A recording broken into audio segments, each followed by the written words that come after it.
강원도 원주여자고등학교에서 근무하는 남택수라고 합니다. 잘 부탁드리겠습니다.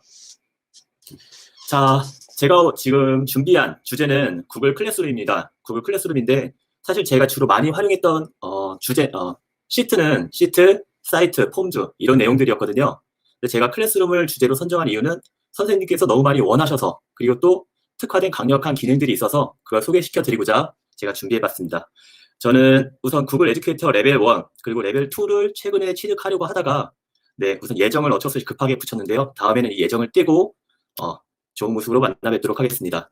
자, 구글 클래스룸 어떻게 쓰는지보다는 이걸 왜 써야 되는지를 먼저 말씀드리는 게 선생님들이 더 쓰시기에 많이 쓰실 것 같아요. 자, 카카오톡, 블로그, 카페 이런 것들 통해서 학생들과 교육 활동을 많이 하실 텐데요. 각자 이런 내용들로 장점과 단점들이 있습니다. 그런데 이 플랫폼들은 교육용으로 나온 플랫폼들이 아니죠. 교육용으로 나온 플랫폼들이 아니기 때문에 선생님들이 학생과의 교육 활동을 하기에는 부족한 부분들이 많이 있어요. 일례로 아까 전에 광서쌤 말씀하셨던 것처럼 다음 카페에 학생들 자료 올리면 다른 학생들이 자기의 몸뚱아리, 자기의 기록을 볼 수 있기 때문에 좀 움츠러들고 기피하게 되는 현상이 나타나게 되는데, 클래스룸은 그런 부분이 상당히 개선되게 됩니다. 자, 구글 클래스룸은 여러 클래스에, 그러니까 선생님께서 여러 반을 수업하시게 되면 여러 클래스에 똑같은 자료를 여러 번 올려야 될 때 번거로울 수 있잖아요. 근데 게시물 재사용이라는 기능을 통해서 동일한 자료를 쉽게 공유할 수가 있고요. 그리고 학생에게 과제를 부여하게 되면 학생이 1대1 개별적인 작용가 있습니다. 자료를 올리게 되면 교사만 볼 수 있는 거죠. 다른 학생들 볼 수 없고요. 그리고 어떤 학생들에게 할당되었고 어떤 학생이 그 과제를 제출했는지를 볼 수 있기 때문에 개별적인 피드백이 가능합니다. 또 탑간 수업, 또 동학년 선생님들과 협업 수업, 이런 수업들을 하게 되는데, 수업에 들어오시는 선생님들이 클래스에 다 같이 들어있게 되면 훨씬 효율적으로 운영할 수 있겠죠. 그런데 이거보다 더 강력한 기능이 있습니다. 최근에 구글 클래스룸에 추가된 기능인데요. 과제 제시 및 평가 가능하다는 것입니다. 그러니까 교사가 다른 직업과 다른 것은 수업을 하고 그 내용에 대한 평가를 한다는 건데요. 이 부분에 대해서 오늘 좀 더 심도 있게 다뤄보도록 하겠습니다. 자, 참고로 오늘 주어진 시간이 너무 짧아서 제가 구글 클래스룸을 전부 다 소개시켜드리기엔 너무 좀 부족할 것 같아요. 그래서 저는 클래스룸을 어떻게 개설하고 어떻게 운영하는지, 또 평가를 어떻게 할 수 있는지에 대한 소개를 주로 해드리고, 이 다음에 동호 선생님께서 수업을 운영했던 사례를 좀 더 설명해 드리는 게 좋을 것 같습니다. 넘어가기 전 한 가지만 제가 답변을 드리고 갈게요. 아까 전에 어떤 선생님이셨죠? 꼭 교사의 개인용 구글 클래스룸을 활용해야 되느냐, 그리고 또 아까 장학사님이셨던 것 같은데, 장학사님께서는 구글 도메인을 인증받는 게 좋다 이렇게 말씀하셨는데, 도메인 인증을 받으면 제일 좋은 거는 클래스룸에 들어올 수 있는 학생 수가 1000명까지 늘어나게 돼요. 그러니까 저희 학교는 학생 수가 거의 1000명 가까이 되는 학교인데, 저는 체육대회를 클래스룸 개설할 거예요. 프로젝트 클래스로. 그래서 학생들한테 공지사항이 있을 때 클래스에다 간단하게 입력을 하게 되면 그게 1000명한테 동시에 나가는 거죠. 그럼 학생들이 언제 어느 시간에 움직여야 될지를 확실하게 알 수 있기 때문에 구글 클래스룸은 개인용 계정으로 써도 되지만 도메인 구글 G스포 에듀케이션을 등록하셔서 하는 것을 좀 더 권장해 드리는 바입니다. 자, 클래스룸 첫 화면이에요. 아까 실습을 하나하나 일일이는 못 해드리지만 제가 천천히 말씀을 드리면서 따라오실 수 있게 설명을 드릴게요. 클래스룸 첫 화면을 보면 우측 상단에 플러스 버튼이 있고요. 여긴 제가 만든 클래스룸들인데, 여기 두 개는 서강석 선생님과 제가 동시에 교사로 등록되어 있는 함께 만든 클래스룸입니다. 여기는 성적, 여기는 네모나게 생겼는데 이거는 드라이브예요. 구글 드라이브로 수업 안에 있는 자료들을 볼 수 있는 공간이고요. 자, 플러스 버튼을 누르면 이거 스마트폰 화면에는 오른쪽 하단에 있습니다. 수업 참여하기, 수업 만들기 이게 나오게 되는데, 처음 클래스룸을 접속하신 선생님들은 클래스룸이 하나도 없겠죠. 여기서 플러스 버튼을 눌러서 수업 만들기를 하시면 되고, 학생 입장에서 한번 보여드릴게요. 학생 입장에서 수업 참여하기를 누르면 수업 코드를 이렇게 입력하는 란이 나옵니다. 수업 코드는 교사가 수업을 만들면 생성되게 되는데, 그 부분은 바로 이어서 말씀드리겠습니다. 자, 교사가 수업 만들기를 하게 되면 자, 이게 나오죠? 무슨 경고 문구처럼 GSE4 에듀케이션 계정에 가입해야 사용할 수 있다. 일반 계정으로는 클래스룸을 사용할 수 없다. 이렇게 나오는데, GSE4 에듀케이션을 가입 못하신 학교에서는 이걸 쓸 수 없냐? 그건 아니죠. 여기다가 체크를 하시고 계속을 눌러서 사용할 수는 있지만 더 큰 장점이 있기 때문에 GSE4 에듀케이션을 가입하는 게 좋다라는 걸 말씀드리고요. 지금 만들기 체크해서 넘어가시면 되겠습니다. 자, 수업 만들기를 보면 수업 이름 필수로 되어 있고요. 부제, 클래스룸 강의라고 저는 만들어 봤어요. 그러면 수업 이름, 부제는 요 밑에 조그맣게 나옵니다. 이렇게 조그맣게 나오는 거. 학생들이 봤을 때, 아, 이 수업은 뭔데? 이 수업의 주제라든가 목표는 좀 더 이렇게 될 수 있구나. 라는 걸 알 수 있고요. 만들기를 누르면, 네, 이렇게 기본 화면이 나오는데, 테마 선택을 통해서 테마를 바꿀 수도 있겠죠. 근데 지금은 그게 중요한 게 아니니까, 저희 기본부터 하고 넘어가겠습니다. 수업 코드, 잘 안 보시는 분들 계실 것 같아서 제가 좀 확대를 해봤어요. 수업 코드는 각 클래스룸마다 생성되게 되는데, 이 부분을 클릭하게 되면, 네, 이 부분을 클릭하게 되면, 복사가 돼서 학생들에게 메시지라든가 카톡이라든가 이런 부분을 통해서 공유할 수가 있고요. 이 부분을 클릭하게 되면 학생들이 교사의 화면을 볼 수 있을 때 교실에서라든가 체육관에서 TV가 있다. 학생들 프로젝터를 통해서 학생들이 확인할 수가 있다. 이럴 경우에 이걸 누르게 되면 화면이 한 요만큼 돼가지고 이 수업 코드가 크게 나와요. 한 번 더 누르면 전체 화면으로 수업 코드가 나옵니다. 그래서 학생들이 그 수업 코드를 아까 수업 참여하기 코드 입력하는 란이 있었죠. 그쪽에서 입력해서 수업에 들어올 수 있습니다. 스트림, 여기서 이제 수업이고요. 수업을 누르게 되면 여기 이렇게 만들기라고 나오게 돼요. 만들기를 클릭하면 좀 더 큰 화면으로 볼게요. 네, 과제, 퀴즈 과제, 뭐 이렇게 여러 가지가 있는데요. 과제는 학생에게 할당을 해주는 겁니다. 이거를 꼭 점수를 내지 않더라도, 이제 점수 낼 수 있는 기능이 들어왔지만 점수를 내지 않더라도 이 학생이 이 과제를 받아서 다른 활동들을 해라 라고 주어지는 거고요. 자료는 학생들에게 이거는 뭐 카페라든가 이런 내용과 비슷해요. 학생들이 봤으면 좋은 수업 자료들 학생들에게 자료 제공할 수 있고요. 게시물 재사용 아까 말씀드렸죠. 다른 클래스에서 게시물 재사용을 통해 가져올 수 있고 주제는 카테고리, 폴더와 같은 개념입니다. 자, 저는 오늘 주제와 게시물 재사용을 통해서 어떻게 사용했는지를 보여드릴게요. 지금은 이제 제가 만들었던 게시물을 쓰는 거기 때문에 여기서 하나하나 만들다 보면 시간이 오래 걸려서 게시물을 재사용해 보도록 할게요. 자, 주제를 만들었습니다. 모든 주제 나오고 지금 체육과학이라고 해놨는데 아까 융합 수업을 할 수 있다고 말씀드렸었죠. 체육이랑 과학 혹시 수업을 한다. 만약 체육 수업 자체만 한다고 하면 여기에 뭐 대영역들, 뭐 경쟁, 도전, 뭐 이런 영역들을 넣을 수 있고 종목들을 넣을 수도 있겠죠. 근데 지금 융합 수업을 한다. 그럼 체육, 과학을 넣고 체육 시간에 있던 과제들, 과학 시간에 있던 과제들을 통해서 함께 볼 수가 있고 만약 이상적으로 학생들이 수업하는 선생님들 전체가 클래스룸의 교사로 참여하게 되면 학생들은 이 클래스룸 하나에서 자기의 수행 과제들을 다 확인하고 처리할 수 있기 때문에 상당히 효율적으로 운영이 될 수 있을 거라고 생각됩니다. 자, 만들기에서 아까 여기 게시물 재사용이 있었어요. 게시물 재사용을 보면 여기에 제가 가지고 있는 수업들이 전부가 나타나게 돼요. 교사, 제가 있고 여기에 뭐 서강서 쌤이랑 저랑 공동으로 운영하는 수업도 있고요. 여기서 어떤 수업을 클릭하게 되면 게시된 게시물들이 다 보입니다. 저는 이제 강의를 위해서 그리고 또 올해 1학기 수업을 위해서 만드는 클래스에다가 급조해서 평가와 자료들을 한번 올려놨거든요. 네, 요 평가, 빅발리볼 기능평가. 그래서 오늘은 자료 올리는 거는 사실 선생님께 뚝딱뚝딱 만져보시면은 어렵지 않게 올리실 수 있을 거라 생각돼서 평가 부분에서 조금 더 건드려서 좀 더 이렇게 평가하면 좋다, 이렇게 하면 쓸 수 있다라는 거를 홍보해드리고자 이 부분을 좀 더 다뤄보도록 하겠습니다.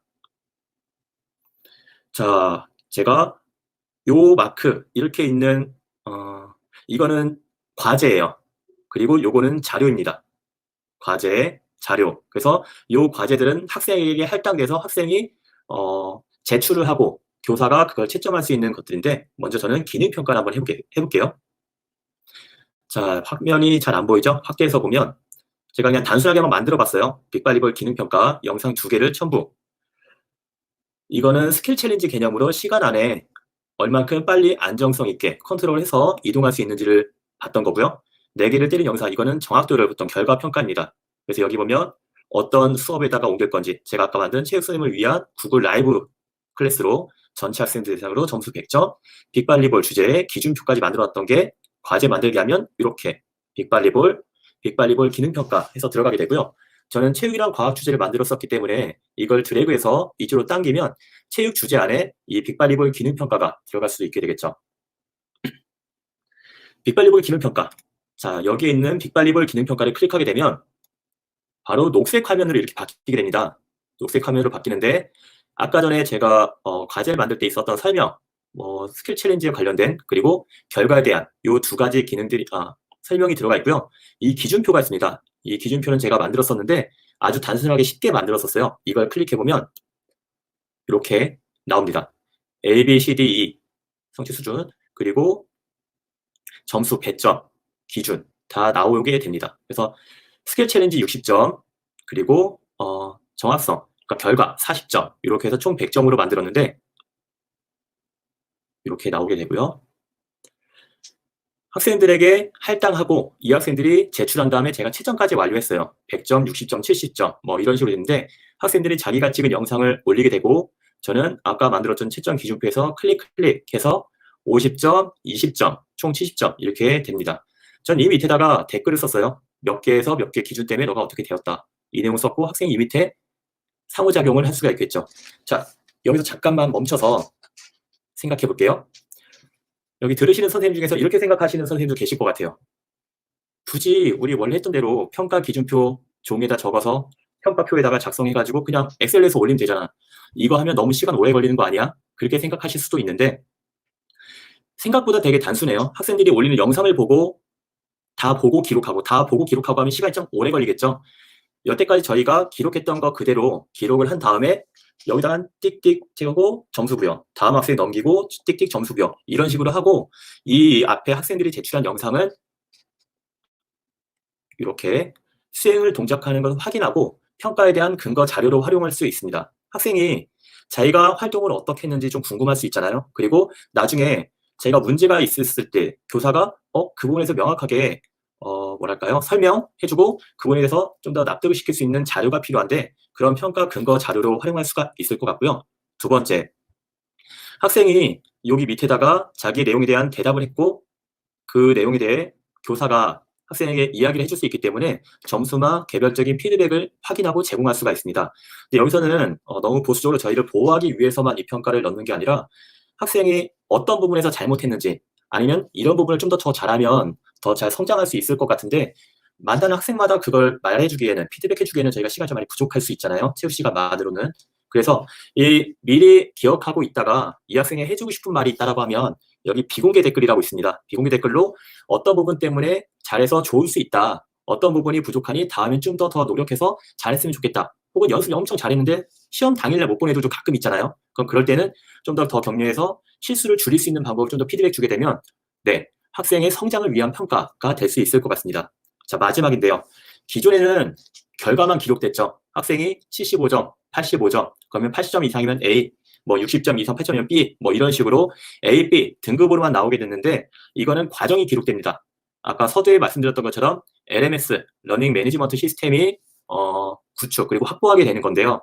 학생이 어떻게 자기가 수업을 했는지, 자기가 어떤 걸 통해서 선생님의 피드백을 받고 더 많이 성장했는지 그런 것들을 아는 게 중요한데 기존에 저희가 가지고 있던 나이스로는 알 수가 없었습니다. 그래서 학생의 과정을 기록하며 성장을 응원하는 그런 LMS 시스템을 이 구글 클래스룸으로 활용할 수 있다라는 게 제가 생각하는 구글 클래스의 가장 큰 장점이 아닐까 생각됩니다. 조금 번거로울 수도 있어요. 그런데 이렇게 한번 해보시면 입력한 내용들을 스프레드시트로 빼고 그걸 바로 엑셀로 전환하면 선생님들께서 기록했던 내용을 엑셀로 기록했던 그 시간을 상당히 겹치기 때문에 생각보다 시간이 많이 안 걸릴 수도 있다는 거, 네, 이렇게 말씀드리겠습니다.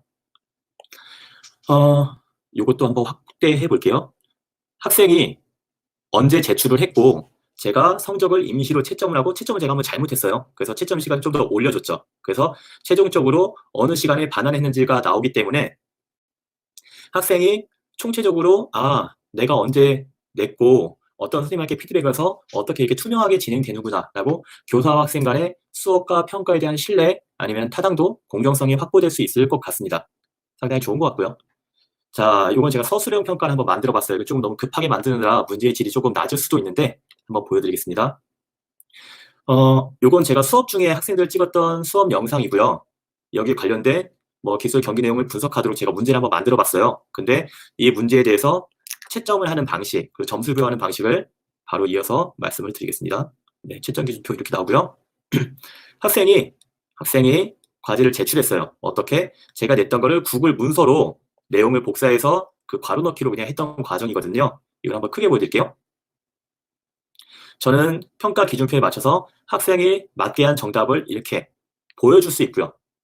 그 다음에 학생이 틀렸던 답이 있다. 그러면 어떤 답에서 어떻게 틀렸는지 말을 해주고 문제가 있다면 의견을 제시할 수 있도록 기회를 주고 인정한다고 하면 확인을 남겨서 투명하게 진행할 수 있을 것 같아요. 그래서 문제는 사실 온라인으로 시험 보는 거기 때문에 가치 판단형 문제이거나 열린 답을 원하거나 여러 가지 방향으로 만들 수는 있지만 어떤 문제의 형태든 답을 이렇게 체크해서 학생이 이해할 수 있게 정보를 제공했다는 거, 그리고 또 피드백을 통해서 학생이 좀 더 투명하게 이해하고 더 학습을 지속할 수 있게 성장을 지원할 수 있게 한다는 부분에서는 좋은 의미인 것 같습니다. 자, 여기 보면 구글 문서라고 되어 있고요. 여기는 학생 이름, 이 과제 이름입니다. 이 내용들에 대해서 학생들은 나중에 자기 각자의 구글 문서를 이제 갖게 되는 거예요. 갖게 되기 때문에 자기가 시간이 흘렀을 때, 아, 이때 내가 이렇게 했었지, 좀 더 이렇게 잘해볼까 하는 선생님이 물론 지속적인 노출과 피드백이 있어야 되겠죠. 그럼 피드백이 있게 되면 학생이 점점 더 신나서 수업 좀 더 참여할 수 있지 않을까. 그리고 여기 밑에 내용 보면은 전체 했었던 피드백의 내용들이 쭉쭉 이어지기 때문에 학생들은 아까 뭐 연예인이 PT 관리받는 것처럼 계속 응원을 받고 열심히 할 수 있는 그런 모습이 되지 않을까 그렇게 생각합니다. 자, 저에게 주어진 시간이 사실 뭐 15분 정도밖에 안 되는 지금 아마 그 시간을 다 쓴 것 같아요. 저는 오늘 계획이 있었습니다. 선생님께서 구글 클래스룸을 너무 어렵게 생각하지 마시고 좀 더 클래스룸을 좀 더 저거 나도 해보고 싶다. 저렇게 좋은 기능인데 이런 생각으로 갖게 하는 게 제 오늘 계획이었고요.